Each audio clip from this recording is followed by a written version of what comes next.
राजस्थान में बीजेपी और कांग्रेस पार्टी के उम्मीदवारों की दो दो सूचियां आ चुकी है, लेकिन दोनों ही पार्टियों में टिकट वितरण से नाराजगी के चलते लगातार धरना प्रदर्शन हो रहे हैं।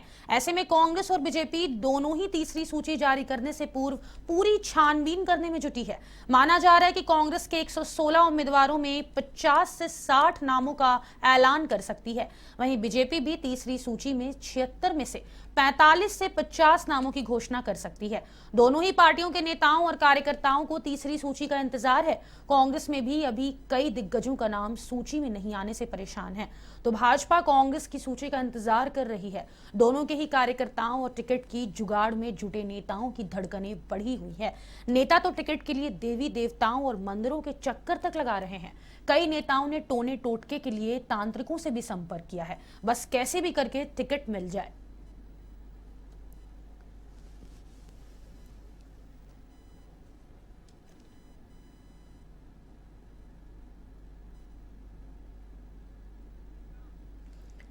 तो बीजेपी और कांग्रेस में सूची का इंतजार है। बीजेपी कांग्रेस दोनों को सूची का इंतजार है। आपको बता दें कि बीजेपी में तीसरी सूची जारी होने से पहले काफी मंथन किया जा रहा है, कभी भी तीसरी सूची जारी हो सकती है। वहीं नेताओं के दिल की धड़कनें भी बढ़ी हुई हैं कि उनको टिकट मिलेगा या नहीं। बीजेपी कांग्रेस को अब लगातार तीसरी सूची का इंतजार है। कांग्रेस भी लगातार तीसरी सूची जारी करने से पहले मंथन कर रही है। अब देखना होगा कि सूची में कौन कौन से बड़े नाम शामिल हो सकते हैं। आपको बता दें कि कभी भी अब तीसरी सूची जारी हो सकती है। नौबत यहां तक आ गई है कि बीजेपी और कांग्रेस के नेताओं ने टोने टोटके भी शुरू कर दिए हैं, बस कैसे भी उनको टिकट मिल जाए।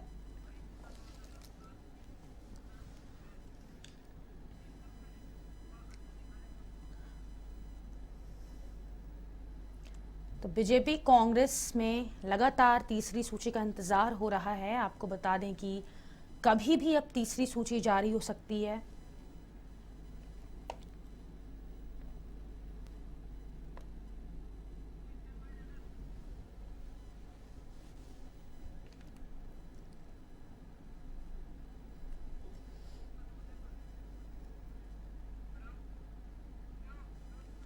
और इसी खबर पर अधिक जानकारी के लिए हमारी वरिष्ठ संवाददाता भारती उत्कर्ष जैन हमसे फोन लाइन पे जुड़ गई हैं।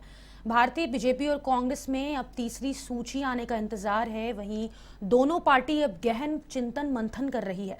क्या लगता है आपको, इस बार सूची में कौन कौन से दोनों पार्टियों के बड़े नेताओं के नाम होने की संभावना है? फातिमा, आपको बता दूं मैं कि दोनों सूची में कौन कौन से बड़े नेताओं के नाम होंगे नहीं होंगे ये बात की बात है, क्योंकि जनता जो है बहुत समझदार है, अपने मताधिकार का जो वो उपयोग करती है बहुत सोच समझकर करती है।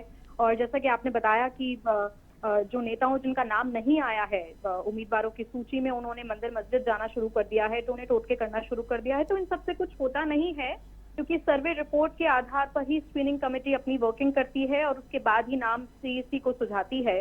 तो 5 साल रूलिंग पार्टी ने जो काम धरातल पर किए हैं उस पर निर्भर करता है कि टिकट किसे दिया जाए। जैसे कि मुख्यमंत्री अशोक गहलोत पहले भी ये साफ कर चुके हैं कि जिताऊ उम्मीदवार को ही मैदान में उतारा जाएगा।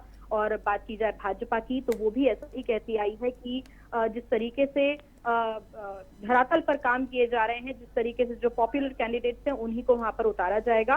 तो मंदिर मस्जिद जाने से कुछ नहीं होता है, टोना टोटका करने से कुछ भी नहीं होता है। आपने विपक्ष में रहते हुए किस तरीके से जनता के मुद्दों को उठाया है, इस बात पर निर्भर करेगा कि बीजेपी कौन कौन से उम्मीदवारों को अपने भरोसा जताती है। और अगर बात की जाए सूची की, तो भाजपा ने पहली सूची में 41 और दूसरी में 83 उम्मीदवार उतारे हैं।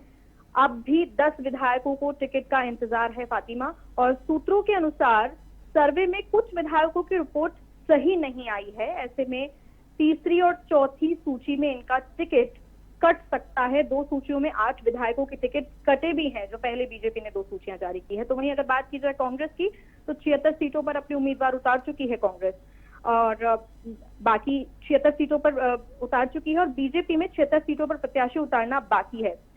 क्योंकि बीजेपी ने जो 2 सूची जारी की है उनमें बगावती सुर काफी देखने को मिले हैं, इसीलिए पूरा चिंतन मंथन करके ही तीसरी सूची आउट की जाएगी। और कहीं ना कहीं दोनों ही पार्टी एक दूसरे की सूची का इंतजार भी कर रही है, क्योंकि कई सीटें ऐसी है, जैसे कि अगर बात की जाए सीएम अशोक गहलोत सरदारपुरा से, तो सचिन पायलट को टोंक से टिकट दी जा चुकी है, मगर बीजेपी ने इन दोनों ही महत्वपूर्ण सीटों पर अपना कोई भी प्रत्याशी नहीं उतारा है। सियासी गलियारों में ये चर्चा है कि सीएम अशोक गहलोत के सामने भाजपा भी कोई दिग्गज को ही उतारेगी, क्योंकि अदरवाइज ये बहुत ही विन विन सिचुएशन हो जाएगी मुख्यमंत्री अशोक गहलोत के लिए सरदारपुरा सीट से।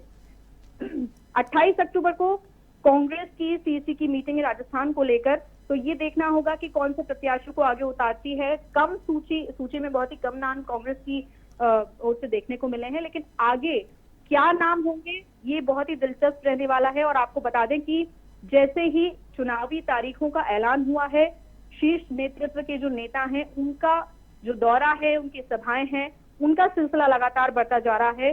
प्रियंका गांधी की अगर बात की जाए तो आज राजस्थान में उनका तीसरा दौरा है। इससे पहले 10 सितंबर को टोंक में और 20 अक्टूबर को सिकराय में वो जनसभा को संबोधित कर चुकी हैं, और आज झुंझुनू में उनकी जनसभा, विशाल जनसभा रखी गई है जिसमें वो अपना संबोधन देने वाली हैं।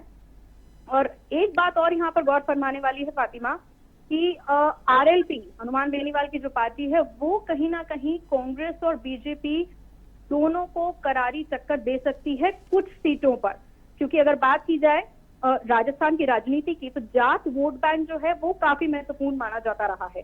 साल 2008 की अगर हम बात देख लें तो जाट समुदाय से 30 विधायक जीतकर विधानसभा पहुंचे थे। 2013 की अगर हम बात करें तो 33 विधायक पहुंचे थे, और 2018 में 34 जाट विधायक विधानसभा पहुंचने में कामयाब हो गए थे। और यही वजह है कि दोनों ही प्रमुख राजनीतिक संगठन और बाकी जो अन्य दल है वो भी जाट वोट बैंक को साधने की कोशिश करते नजर आते हैं। और अगर बीजेपी और कांग्रेस की हम बात करें तो 2023 के शुरुआती महीनों में ही बीजेपी और कांग्रेस दोनों ही पार्टी ने जाट समुदाय से आने वाले सतीश पूनिया और गोविंद सिंह डोटासरा को प्रदेश अध्यक्ष पद की जिम्मेदारी दे रखी थी। तो ये काफी महत्वपूर्ण हो जाता है, क्योंकि इस बार ऐसी खबरें आ रही है फातिमा कि आरएलपी भी 100 सीटों पर अपने उम्मीदवार उतारने वाली है।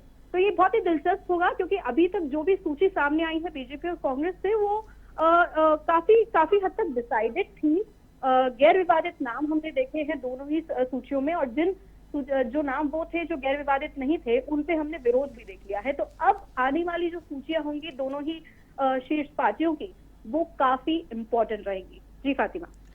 भारतीय तीसरी और चौथी सूची में विरोध के कितने सुर देखने को मिल सकते हैं इस बार, क्योंकि पहले भी हमने देखा था कि कांग्रेस कार्यकर्ताओं ने विरोध किया था, बीजेपी कार्यकर्ताओं ने विरोध किया था, तो इस बार जो सूची जारी होगी इसमें क्या लगता है आपको, इसमें भी क्या विरोध के सुर उठने वाले हैं? जी बिल्कुल, ये एक कॉमन प्रक्रिया है, ये कॉमन ह्यूमन टेंडेंसी है फातिमा, की जो ये एक्सपेक्ट कर रहा है कि हमारा नाम सूची में होगा, और उसका नाम अगर सूची में नहीं आता है तो वो कहीं ना कहीं अपना विरोध जाहिर करता है। उससे जुड़े हुए जो कार्यकर्ता हैं, जो समर्थक हैं, वो कहीं ना कहीं अपना विरोध जाहिर करते ही हैं।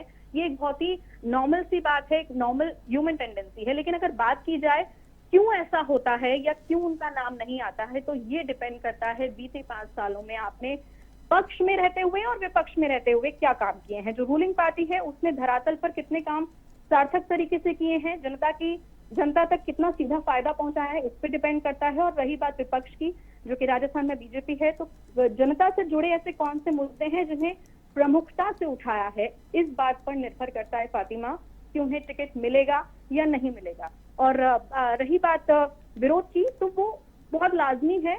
जो उम्मीद करता है कि हमारा नाम इस सूची में होगा, उसका नाम नहीं होता है तो दुख होता है, और विरोध प्रदर्शन इसीलिए हमें देखने को मिलते हैं। लेकिन शीर्ष अगर पार्टी की बात की जाए तो शीर्ष नेतृत्व का यही काम है कि इन सब से ऊपर उठकर हमें उन्हीं का नाम लिस्ट में डालना चाहिए, उन्हीं उम्मीदवारों को जनता के सामने एक चेहरे के रूप में खड़ा करना चाहिए जो धरातल पर रहकर जनता से जुड़े हुए मुद्दों को प्रमुखता से उठाते हैं और जनता के हमेशा 5 साल तक साथ निभाते हैं। चलिए, बहुत शुक्रिया भारती तमाम जानकारी के लिए। तो इस बार कांग्रेस और बीजेपी दोनों को ही अब तीसरी और चौथी सूची का इंतजार है। वहीं अब देखना होगा कि इन सूची में कौन कौन से बड़े नेताओं के नाम शामिल हो सकते हैं।